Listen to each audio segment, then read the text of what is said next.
પરંતુ શાસ્ત્ર તો કહે છે કે માતા પિતાના ચરણોમાં જ તારું ધામ છે. જેના માતા પિતા રાજી ત્યાં મારો પરમાત્મા પણ રાજી. અને તો વડલો કહેવાય, બાપ એટલે વડલો. કારણ કે દીકરાને પોતાના છત્ર ગુમાવી કહેવાય. શિર છત્ર, દયા રાખનાર બાપ, દયા રાખનાર માં. આજે મારી આ બહેનો પણ પિતાજીને યાદ કરતા હશે કે સસરાજી ઘરમાં ગયા છે ત્યારથી જ બધું સૂનું સૂનું લાગે. કહેતા હતા, બેટા પાણી લાવ, બેટા મંજુલા, બેટા ધર્મિષ્ઠા, ભોજન બન્યું છે.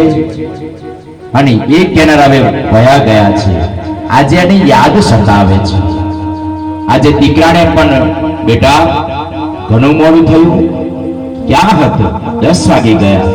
આ ચિંતા કરનાર આજે બાપ પરમાત્માના ચરણોમાં વહી ગયો છે.